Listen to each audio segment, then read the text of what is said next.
Assalamualaikum viewers, this is Miss Sarhan again. I hope you all are doing great. अल्लाह की रहमत से आप सब खैरियत से होंगे। मैं आपकी खिदमत में एक नई प्रेजेंटेशन के साथ हाजिर हूँ जिसका टॉपिक है शादी और बर्दाश्त। इस प्रेजेंटेशन में हम ये डिस्कस करने वाले हैं कि ख़वातीन, स्पेशली ख़वातीन, और अगर मर्द हज़रात भी इससे कोई फैसिलिटेट होना चाहें तो देयर इज़ दो इशू।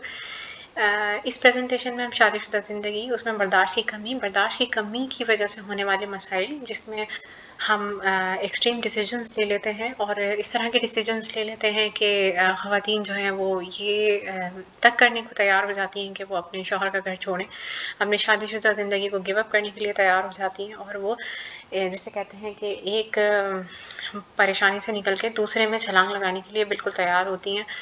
वो उससे हमने कैसे बचना है। दूसरा ये कि अक्सर मसाइल जो होते हैं, देखिए मसाइल हर जगह होते हैं आज की ज़िंदगी में। ये कॉमन चीज़ है कि हर इंसान अपने लेवल पे अपने मामलात में परेशान है। जो परेशान नहीं है वो है जो अपनी परेशानी को छुपाता है, यानी उसकी मैनेजमेंट स्किल्स अच्छी हैं, वो उसके अंदर सब्र है, उसकी इमोशंस जो है वो इमोशनली इंटेलिजेंट है, उसकी कम्युनिकेशन स्किल्स अच्छी हैं कि वो अपने दुख को अपने फेस पे लाके या उसको दुख रोने की आदत नहीं है।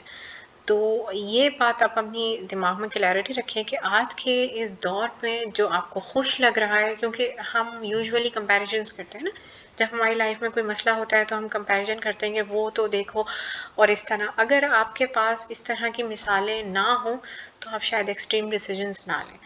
लेकिन ये मिसालें आप उस वक्त लेते हैं जब आपका दिमाग इतना वीक होता है कि आप दो अनआइडेंटिकल सिचुएशंस को कंपेयर करने लगते हैं, और ये कंपैरिजन ही एक, जिसे कहते हैं, एक मिसाल है इस चीज़ की कि आपका इंटेलेक्ट कितना वीक है। तो हम अपनी प्रेजेंटेशन में जैसे बात करते हैं कम्युनिकेशन की, इंटेलेक्ट की, आपकी इमोशनल इंटेलिजेंस की, मैनेजमेंट की। देखिए आजकल मैनेजमेंट का दौर है, हर चीज़ मैनेज की जा रही है, हर चीज़ मैनेज की जा रही है, क्योंकि मैनिपुलेशन इतनी हो चुकी है कि हर चीज़ को मैनेज करना पड़ता है। आपको समझना पड़ता है कि जिन मामलात के साथ आप इनकाउंटर्ड हैं उनको आपने मैनेज कैसे करना है। जो अच्छा मैनेज कर लेता है, इमोशंस को मैनेज कर लेता है, अपने मामलात को मैनेज कर लेता है, या कुछ लोग फाइनेंस को मैनेज कर लेते हैं, मतलब हर इंसान को मैनेजमेंट की ज़रूरत है। You have to identify your own area.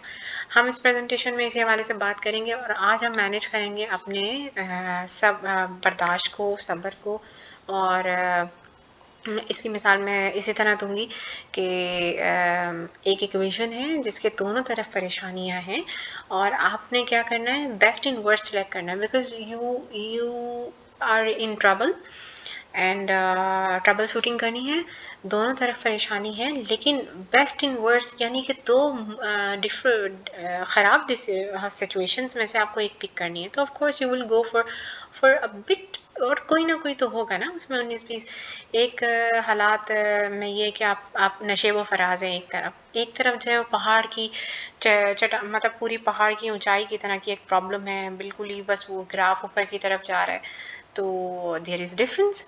तो अब उसमें से बेस्ट क्या होगा ये आपको सिलेक्ट करना है, जो कि हमें अक्सर अपनी कैलकुलेशन मैनेजमेंट में नज़र नहीं आता। इसमें हम इसी हवाले से बात करने वाले हैं। स्टार्ट करते हैं। रब्बि इश्रह ली सदरी व यस्सिर ली अमरी वहलुल उक़दतम मिन लिसानी यफ़क़हू क़ौली। सबसे पहले यहाँ पे कोटेशन है, patience is not the ability to wait but the ability to keep a good attitude while waiting. देखिए सब्र जो है वो कोई एक क्वालिटी या कोई ऐसा ट्रेट नहीं है कि बस आप वेट करें, सब्र करें। ये एक्चुअली वेट करना है आपको अच्छे एटीट्यूड के साथ। आपको अच्छा सॉरी एटीट्यूड रखना है वाइल वेटिंग, जब आपको वेट करना पड़ा है। किस चीज़ का वेट करना पड़ा है हम आगे डिगिन करते हैं, एक्सप्लोर करते हैं, तो हमें पता चलेगा। यहाँ पे हमने पेशेंस का पढ़ लिया, यानी कि बर्दाश्त का होना। बर्दाश्त आपको करना है अच्छे मिजाज के साथ, अच्छे एटीट्यूड के साथ। जैसे कि यहाँ पे बोला गया है कि आपके अंदर ये एबिलिटी होनी चाहिए कि आप जब वेट कर रहे हो तो आप पेशेंस के साथ करें। अच्छा, patience play a very crucial role in the journey of your marriage and it is a virtue. देखिए सिंपल वर्ड्स में यही है कि जो सब्र है, बर्दाश्त है, वो बहुत इम्पोर्टेंट रोल आपकी शादी में अदा करती है, शादीशुदा ज़िंदगी में।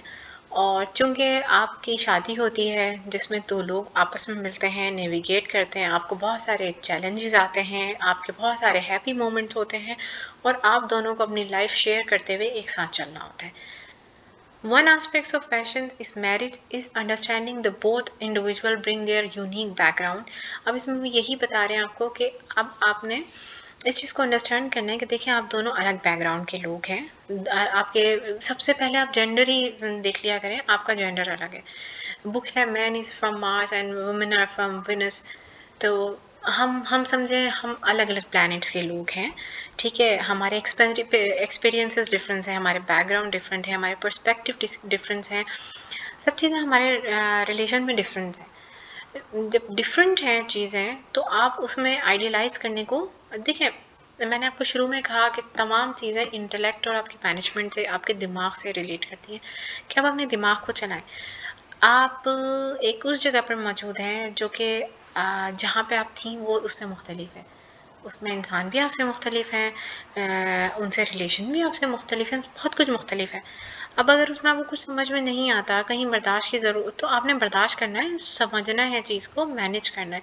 ये नहीं करना कि आपने वहाँ पे बस गिव अप कर देना है और बोलना है कि बस मुझसे नहीं हो रहा और मुझसे मैनेज नहीं हो रहा, मैं तो चली अपनी वालदा के घर।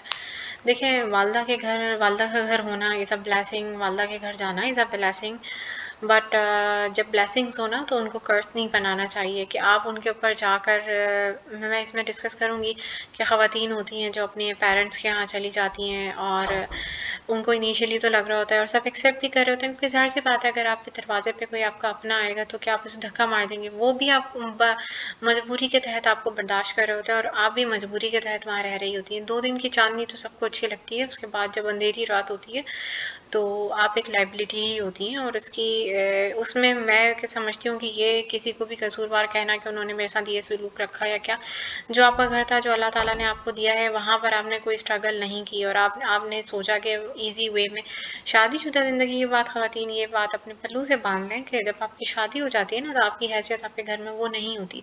अब भले आप प्रिंसेस हों या आपके वालिदैन बहुत ही जिसे कहते हैं लिबरल हों या कुछ भी हों, आपकी शादी होने के बाद आपकी शादीशुदा ज़िंदगी में जो हैसियत और इज़्ज़त है, वो आपको घर पे कभी भी नहीं मिल सकती और आपको कॉम्प्रोमाइज़ेज़ करने पड़ते हैं। तो मैंने जैसे आपको बताया कि इक्वेशन बन जाती है आपकी 2 इक्वेशन के 2 साइड होते हैं, दोनों तरफ प्रॉब्लम होती है। शादीशुदा ज़िंदगी जिससे आपने निकल के भागी होती है, उससे कहीं ज़्यादा ग्राफ आगे जाता हुआ आपकी उस ज़िंदगी में होता है, उसको हम फर्दर डिस्कस करेंगे। बहरहाल हम यहाँ पे बैकग्राउंड की डिस्कशन कर रहे थे कि हमारे सब कुछ अलग है। तो हमें यहाँ पे क्या करना चाहिए, हमें लर्निंग करनी चाहिए to appreciate and accept the difference rather than being frustrated by them is a key component of patience and lasting marriage. आपकी एक बेहतरीन शादीशुदा ज़िंदगी के लिए बहुत ज़रूरी है कि आप सबसे पहले दिन ही ये सोच लें। देखिए हम सब एक्चुअली हमारे मसाइल क्या हैं, हमारे मसाइल ये हैं कि हम सब फैंटेसी वर्ल्ड में रहना चाहते हैं। हम चाहते हैं कि बस प्यार मिल रहा है तो प्यार ही मिलता रहे, हम सबसे अच्छे भी हो जाएँ, हमारा सबसे ताल्लुकात भी अच्छे हो जाएँ, कुछ 19-20 नहीं हो। जब हम फैंटेसी में रहने लगते और वो इतना अच्छा और वो ये और वो कंपैरिज़न, यानी कि लो इंटेलेक्ट में दुनियावी तरीके से विदाउट यूज़िंग आवर माइंड हम उस दुनिया में रहने की कोशिश करने लगते हैं जो कि एग्ज़िस्ट नहीं करती एक्चुअली, और अगर एग्ज़िस्ट करती है तो एज़ इट इज़ नहीं करती, उसमें भी कॉम्प्रोमाइज़ेज़ होते हैं। लेकिन बेहतरीन आज के दौर में बेहतरीन और सक्सेसफुल इंसान वो है जो अपना दिमाग और इंटेलेक्ट को इस्तेमाल करे जब भी उसको कोई मामला दरपेश हो। ये एक इंटेलेक्ट की ही बात है कि आप शादीशुदा ज़िंदगी में ये समझें सबसे पहले आकर कि भाई 2 मुख्तलिफ लोग एक साथ रहेंगे और डिफरेंसेस होंगे। अब उसमें मोबाइल परेशानी कर रहा है आपको कि एक बंदा बहुत इस्तेमाल कर रहा है, आप नहीं कर रहे, तो हो सकता है कि आप नहीं कर रहे तो उस इंसान के लिए जो ज़्यादा कर रहा है आप एबनॉर्मल हो कि भई आप नहीं कर रहे और आपको ये लग रहा है और आप मोबाइल पे लड़ रहे हैं। क्योंकि नहीं होता लोगों को सब्र कि भाई मुझे टाइम नहीं, मुझे देखा नहीं, मुझे ये नहीं किया, मुझे वो नहीं किया। बहरहाल बहुत सारे मामलात आप बेहतर जानते होंगे अपने, जो इंसान ये जो इस प्रेजेंटेशन को देख रहा है वो अपने मामलात से इसको रिलेट करे। ये एक जनरल वे में बनी हुई है सिर्फ ये डिस्कस करने के लिए कि हमने बर्दाश्त का मुजाहरा कहाँ से शुरू करना है। तो सबसे पहले यहीं से शुरू करना है, जो मैंने आपको 2 पॉइंट्स पहले बताए। In the face of challenges, जब हमारे पास परेशानियाँ हों कुछ हो, पेशेंस जो है वो एक बहुत स्टडी एंकर का काम करता है। मैरिज जो है उसमें इन्वॉल्व होते हैं अप्स एंड डाउन, मैंने आपको पहले बताया। And being patience allow couples to weather storm with resilience. whether it's financial difficulties, career challenges, or personal struggle, patience helps finding solutions together, fostering a sense of unity and support. देखिए, हमने यहाँ पे ये बात कर ली इस जगह पर कि हमने सबसे पहले तो यही वो कर लेना है, यानी कि आई टोल्ड यू अर्लियर कि हम इसमें मैनेजमेंट स्किल्स मैनेजमेंट ही सीखेंगे। हर चीज़ को मैनेज करना पड़ रहा है आजकल। आपने मैनेज करने के लिए परेशानी में पहले जाने से पहले ही ये सोच लिया कि भाई हमारी शादी हुई है, हम एक दो अलग बैकग्राउंड के लोग हैं, डिफ़िकल्टीज होंगी, दिमाग आपका बन चुका है। नेक्स्ट लेवल पे आपने क्या करना है, आपको ये चीज़ दिमाग में रखनी है कि चैलेंजेस आते हैं, आपको पता चल गया पीछे कि भाई आप डिफरेंट लोग हैं, डिफरेंट चीज़ें हैं, चैलेंजेस भी आएंगे। अब चैलेंजेस डिफरेंट किस्म के लोग के हो सकते हैं, फाइनेंशियल चैलेंजेस भी हो सकते हैं। फाइनेंशियल चैलेंजेस में आपको बिल्कुल हुक्म है कि आप साथ दें अपने हस्बैंड का, उसको इस तरह ना करें कि मामलात वहाँ से बिगड़ना शुरू हो जाएं, क्योंकि बहुत सारे फैमिलीज़ के मामलात फाइनेंशियल स्ट्रगल पे भी बदलते हैं। कुछ ख़वातीन के कैरियर के भी मामलात होते हैं। बहरहाल जिस तरह के भी मामलात हैं, आपने वहाँ पर उन चैलेंजेस से निमटना है एक साथ बर्दाश्त के साथ। उस वक्त भी आपको बर्दाश्त का मुजाहरा करना है। टाइम जब गुजरता रहता है, शादी के डायनामिक्स चेंज होते हैं, आपका हनीमून पीरियड ख़त्म होता है, आप फैंटेसी वर्ल्ड से निकलते हैं, जो कि आपको शादी के बाद एक्चुअली हम ये भी होता है दरअसल ख़वातीन के साथ कि जैसे ही हमारी शादी होती है तो हमें लगने लगता है कि यस ऐसा होता है ऐसा। और शादी के इनिशियली ज़ाहिर सी बात है चीज़ें बहुत अच्छी होती हैं, आप जनाब प्यार मोहब्बत सब कुछ चल रहा होता है, तो जो फैंटेसी वर्ल्ड दिमाग में होती है वो जिसे उसे कहते हैं उस पर ठप्पा लग जाता है कि यार ये तो दुनिया ऐसी ही होती है, और लोग कहते हैं कि दो अलग अलग लोग हैं और ऐसा होता है और वैसा होता है, देखो कुछ भी नहीं हो रहा। जब आप वहाँ जाते हैं और वहाँ पर वैसा ही होने लगता है, क्योंकि वो न्यू न्यू शादी होती है, न्यूली वेड होते हैं, आपको लगता है ये तो ऐसे ही होता है, तो आप क्या करते हैं उस फैंटेसी को ठप्पा लगा लेते हैं कि बिल्कुल जो हम थ्योरी बना के आए थे वो बिल्कुल ठीक थी। अब क्या होता है, वो तो 2 दिन की होती है चाँदनी, फिर होती है अंधेरी रात।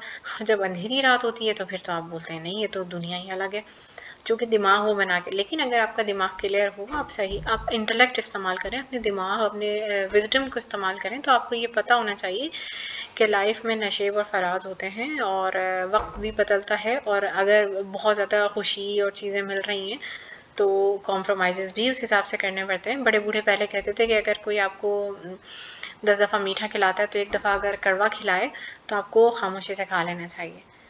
ठीक है, तो ये चीज़ भी आपको इस चीज़ में इनकरेज करती है इस बात के लिए कि आपने सब्र का मुज़ाहरा करना है। अब क्या होता है, शादी के डायनामिक्स चेंज हो रहे हैं, patience become essential as couples adopt to change such as parenthood. अब क्या होता है, पहले तो बच्चे नहीं होते, कुछ नहीं होता, को स्लीपिंग भी है, खाना पीना रफ लाइफ जैसा आप चाह रहे हैं सब कुछ है, फिर पेरेंटहुड आपको ऑफ कोर्स एम्ब्रेस करना पड़ जाता है, करियर शिफ्ट हो जाते हैं, नेचुरल प्रोग्रेशन हो जाती है, आप जाहिर सी बात है आप ग्रो कर रहे होते हैं, बच्चे होने के बाद ख़वातीन में बहुत सारे चेंजेस आ जाते हैं, फिर उनको बच्चों को भी देखना होता है, embracing these challenges with patience.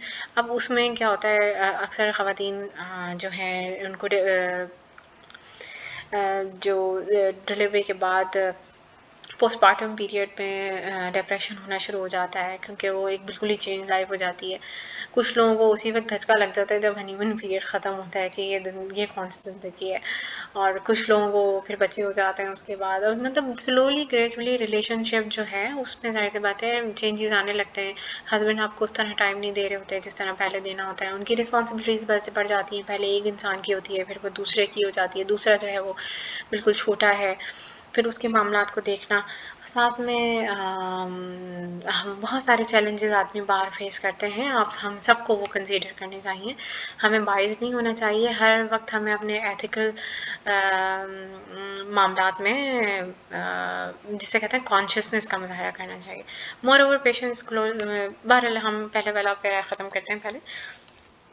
अब क्या होता है इस फेज़ में, यहाँ पे भी आपकी बर्दाश्त का ही काम है। अगर आपने बर्दाश्त नहीं किया तो बहुत सारे ख़वातीन जो हैं वो बच्चे होने के बाद नहीं एडजस्ट कर पा रही होती हैं, और उनको अपना मी टाइम भी चाहिए होता है, उनको हस्बैंड के साथ मामलात, मैंने जैसे आपको बताया कि हस्बैंड ज़्यादा बिज़ी हो जाते हैं अपने मामलात में, और चीज़ों में, तो उनको कॉन्शियसनेस होने लगती है। फिर अटेंशन भी डाइवर्ट हो जाती है कि हो सकता है आपके हस्बैंड आते हों, हमेशा आपको टाइम देते हों, आपको प्रेज़ करते हों, आपकी तारीफ़ें करते हों, लेकिन जब बच्चा हो जाता है तो आते हैं उनमें लग जाते हैं, तो ख़वातीन को ये भी लगने लगता है हमें देखा। फिर ज़ाहिर-सी बात है बॉडी चेंजेस भी बहुत होती हैं, तो थोड़ी-सी अनअट्रैक्टिव आप हो जाती हैं, इसमें कोई बुराई नहीं है। You can regain your physique. तो वो फिर कुछ ख़वातीन जो हैं वो उसको भी अपने सर पे चढ़ा लेती हैं कि शायद इस वज़ह से ऐसा हो रहा है या क्या है। अक्सर लड़ाई झगड़े भी होने शुरू हो जाते हैं घर में। तो यहाँ पर भी आपने अपना दिमाग इस्तेमाल करना है और अपने आप को सब्र, यानी कि शादी के बाद इस मामले में भी आपको बर्दाश्त करना पड़ता है कि यहाँ पे भी बर्दाश्त फ़र्दर करनी शुरू हो जाती है। यानी कि शुरू से तो आपने करनी ही है कि आप अलग घर में आ गई हैं, लोग डिफरेंट हैं। फिर हमने बात करी यहाँ पर कि क्या कहते हैं, मैरिज से शादीशुदा ज़िंदगी में मतलब करियर रिलेटेड जो भी डिफ़िकल्ट चीज़ें हों वो, उसके बाद फिर बच्चे हो जाते हैं, ज़िंदगी हनीमून पीरियड ख़त्म हो जाता है। अब क्या होता है, ये क्लोज़ली लिंक्ड होता है फ़ॉरगिवनेस से भी। इसमें यही है कि देखें, अप्स एंड डाउन सबकी ज़िंदगी में आते हैं, मामलात ख़राब और अच्छे चल रहे होते हैं। मैंने आपको मिसाल दी है, अगर किसी ने आपको 10 मरतबा मीठा खिलाया तो 1 मरतबा कड़वा खिला रहा है, तो आपने उसको ऐसा नहीं सोचना कि नहीं खाना। आपने जब भी अगर इस तरह के मामलात हों, आपने पहले उसकी इज़हार की, और ये हुक्म भी है हमें कि अच्छाइयों को पहले देखा जाए, ना कि हम बस जो है बुराइयों को ही देखना शुरू करें। माफ़ी का जज़्बा अपने अंदर रखें, पेशेंस आप उसी वक़्त कर सकते हैं जब आपके अंदर माफ़ी का जज़्बा हो।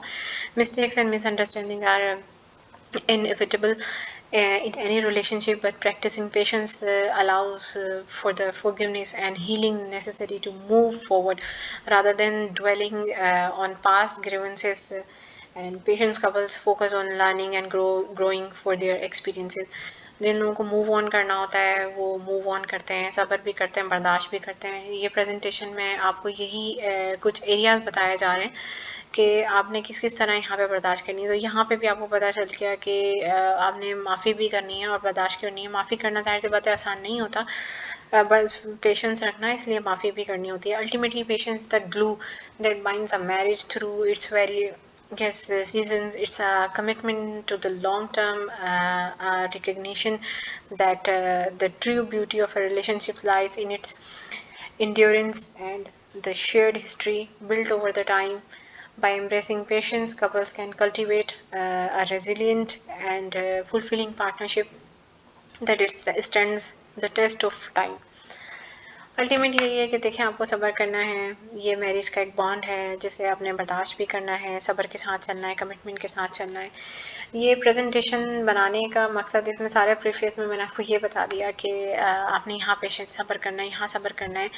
रीज़न इसकी ये थी कि I just recently came through, वैसे तो आप भी अपनी ज़िंदगी में देखते होंगे, to a case and I studied it, कि एक ख़ातून हैं जिनके जो भी मामलात हुए उनमें पेशेंस की थोड़ी कमी थी, बर्दाश्त की कमी थी। बट वट एवर हैपेंड, जो भी कुछ हुआ, and she got married for the second time, उनकी सेकेंड शादी थी। और उनके husband and she didn't get settle in, उन अपने घर में सेटल नहीं हो सकी।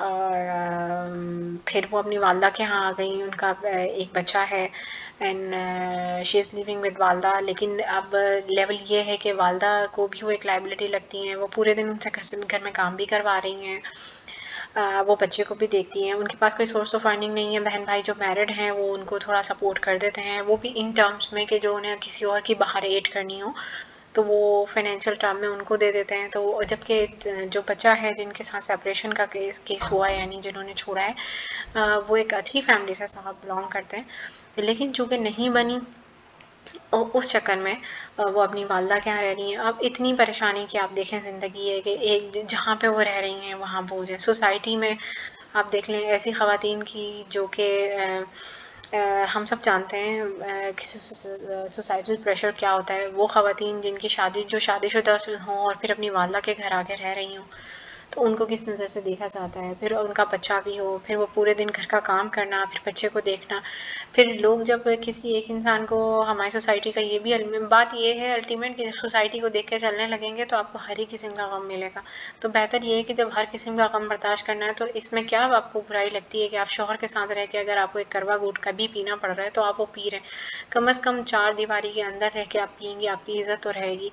इज़्ज़त की बहुत अहमियत होती है। इस सोसाइटल प्रेशर की वजह से तो बहुत कुछ होता है। उस सोसाइटल प्रेशर की वजह से लड़कियां कॉम्प्रोमाइज़ शादी करती हैं, उसे निभाती भी हैं। सोसाइटल प्रेशर की वजह से जो घर छोड़ के जाती हैं उनके लिए मसाइल होते हैं।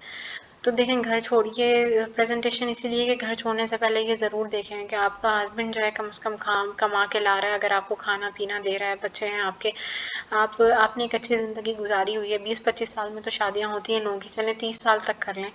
आप अपनी ज़िंदगी का एवरेज लाइफ 60 ईयर्स के हिसाब से हाफ पोर्शन गुजार चुके हैं। फिर अल्लाह ताला ने आपको साथी दिया ज़िंदगी का, फिर आपका बच्चा हुआ, जाहिर सी बात है एक मोहब्बत का रिश्ता था तो औलाद भी आई। अब औलाद आई है, सब है, आपने अच्छा टाइम गुजारा है। जब कभी दुख मिला करे ये सोच लिया करें कि आपने अच्छा टाइम साथ गुजारा है। 10 मरतबा अगर एक इंसान ने आपको मीठा दिया, एक मरतबा कड़वा मिल रहा है, वो भी बर्दाश्त कर लिया करें। This is the situation. आप अपने दिमाग को खुद बेहतर इस्तेमाल कर सकते हैं। अगर हस्बैंड आपकी तारीफ़ नहीं करते, कोई मसला नहीं है, मोबाइल ज़्यादा इस्तेमाल करते हैं, कोई इशू नहीं है, उनको करने दें, उनको स्पेस दें। वो एक अलग आप और वो एक अलग अलग, वो आप और वो अलग अलग लोग हैं। इसमें मैनेजमेंट, देखिए मैनेजमेंट यही करनी है कि आपने दिमाग में सोचना, आपसे बर्दाश्त तो नहीं हो रहा कि आप देख रहे हैं कि इंसान को कि आप बैठे हैं घंटों घंटों, वो घंटों घंटों मोबाइल पे लगा है, आपको कोई टाइम नहीं दे रहा। अब बात ये है कि अब इस बात पे अगर आप कोई लड़ाई झगड़ा करके अपनी वालदा के चली जाती है मिसाल के तौर पे, तो वहाँ आपको क्या लगता है, वहाँ पे सब आपके पास बैठे रहेंगे, क्या मिलेगा आपको इस झगड़े से? जब भी एक चीज़ सोचें तो दूसरी चीज़ भी सोचें, कुछ नहीं मिलेगा। अगर आप किसी से कन्विंस करवाती हैं उनको, कोई मामला ज़्यादा बिगड़ जाता है, मुझे पता है कि ये एक रिस्क एवर्स अप्रोच है कि आप सोचेंगे अच्छा फिर मैं बर्दाश्त ही करती रहूँ। तो देखें, एक तरफ इक्वेशन बताई ना मैंने, दोनों तरफ गम है, जो दोनों तरफ वर्स्ट सिचुएशन है, वर्स्ट में से आपको बेस्ट सेलेक्ट करनी है। तो आप ये कोशिश करें कि कम से कम आप फ़वाइद गिनें। फिर दिमाग तो यही करता है ना, आजकल का दौर तो यही है। आप फ़वाइद गिनें कि भाई घर है, खाना है, पीना है। अगर आप इज़्ज़त से अपनी वालदा के घर शादीशुदा स्टेटस में जाती हैं तो आपको इज़्ज़त भी मिलती है। आपके भाई भाभी या अम्मा जो भी हैं वो पका के आपको देती हैं। कल को आप अपना घर छोड़ के जाती हैं, आपको खुद पकाना पड़ता है, उनको सर्व करना पड़ता है, बच्चे को भी देख रही हैं आप, फाइनेंशियल सपोर्ट भी नहीं है, इज़्ज़त भी आपकी कोई नहीं है। और शादीशुदा लोग और बहन भाई जब आपके घर में आ रहे हैं तो ऑफ कोर्स हर इंसान को तकलीफ होती है। आप भी पत्थर के नहीं बने हुए हैं। इमोशनल डायलेमास होते हैं इंसान के, और ये बताने की ज़रूरत नहीं है। तो देखें आपको वहाँ क्या क्या तकलीफ़ें हो रही हैं। फिर आपका कोई स्टेटस नहीं है, सोसाइटी में भी आपकी कोई इज़्ज़त नहीं है, और वालदेन कब तक हयात हैं। फिर कल अगर आपकी कोई भाभी और वो आपको स्पेस नहीं दे रही, आप देखें ना, आपकी तो अपने हस्बैंड से नहीं बनी तो आपकी भाभी से क्या बनेगी, या आप वहाँ पे किस तरह बर्दाश्त करें। और अगर आप बर्दाश्त करेंगे तो आप सोचें ना कि आप इतना सब बर्दाश्त करने के लिए रेडी हैं, लेकिन आपको अपने हस्बैंड की एक बात बर्दाश्त नहीं हो रही, या उन्होंने बुरे तरीके से बात कर ली, या जो भी कुछ कर दिया। तो ख़वातीन के लिए यही रिक्वेस्ट है कि भाई आप कोई भी डिसीजन लें, पहले सोचें कि कहाँ कितनी बर्दाश्त करनी है, नाप तोल के डिसीजन लें। इमोशनल होना इज़ गुड कि ऐसा हुआ और ऐसा हुआ ऐसा हुआ, लेकिन देखें कैलकुलेटेड डिसीजन करना और कैलकुलेटेड रिस्क लेना इज़ बेटर। मैनेजमेंट करना सीखें। ज़्यादा तकलीफ़ हो रही है, आपने इसमें टूल्स हैं मैनेजमेंट के। आपने देखा कि भाई यहाँ पे परेशानी है, वहाँ पे भी परेशानी है, वहाँ ज़्यादा परेशानी है, यहाँ कम परेशानी है, पे आपने वो तो कर ली, डिसीजन ले लिया, आपने बहुत दिमाग इस्तेमाल किया, या जो मैंने आपको बातें बताई आपने सब कंसीडर कर लिया कि वहाँ पे जाके आपके लिए बहुत बुरा माहौल हो जाएगा, सब कुछ हो जाएगा, कोई बात नहीं मैं यहीं बर्दाश्त कर लेती हूँ। अब ये है कि मैं ये नहीं कह रही आपको कि बर्दाश्त कर करके आप वहाँ मर जाएं, डिप्रेशन का पेशेंट बन जाएं, बिल्कुल नहीं। आप बर्दाश्त करने का सोच लिया, अब नेक्स्ट स्टेप ये है कि इमोशनल फूल ना बने, अपनी इमोशनल इंटेलिजेंस पे काम करना शुरू करें। हस्बैंड आपको टाइम नहीं देता, आप भी अपना कोई मी टाइम कर लें। यानी उसमें प्रेजेंटेशंस हैं, आप कुछ देख सकते हैं, मी टाइम की प्रैक्टिस करना शुरू कर लें, मैनेज करना शुरू करें। जिस चीज़ से मसला, आपने पहले तो आपने डिसीजन लेना है कि नहीं भाई बर्दाश्त दोनों जगह करनी है, एक जगह बहुत है मुझसे नहीं होगी, एक जगह कम है इज्जत के साथ है मैं करती हूँ, मैंने कैलकुलेशन कर ली। आप कैलकुलेशन बनाए अपनी, आपने हस्बैंड के घर में रहना है, आप रहना है। अब मसाइल तो हो रहे हैं, अब आपको तो मैं मशवरा दे रही हूँ कि शादी और बर्दाश्त, तो अब आप बर्दाश्त कैसे करें, यूज़ मैनेजमेंट टूल्स, मैनेज करना शुरू करें। मैनेजमेंट पे बनी हुई है प्रेजेंटेशन, मैं इस हवाले से भी इंशाल्लाह कोई प्रेजेंटेशन हुई तो आपको लोड करके दूंगी। बाकी फ़िल वक्त के लिए इतना ही। अपना ख्याल रखें, अपने डिसीजंस को कैलकुलेटेड रखें। आजकल का दौर जो है वो मैनेजमेंट का है, और मैनेजमेंट के साथ इमोशनल फूल बनने के बजाय इमोशनल इंटेलिजेंट बनने का दौर है। हर इंसान ही इसी तरह है, हर इंसान के पास प्रॉब्लम्स हैं। किसी को देखते हुए अपने घरों को बर्बाद नहीं करें, किसी को देखते हुए अपने आप को कंपेयर नहीं करें, और अपने दिमाग को सबसे पहले इस्तेमाल करें। मैं इस प्रेजेंटेशन को यहाँ पे एंड करती हूँ। अगर आपको कोई क्वेश्चन हो तो आप कमेंट कर सकते हैं। फ़ी अमान अल्लाह।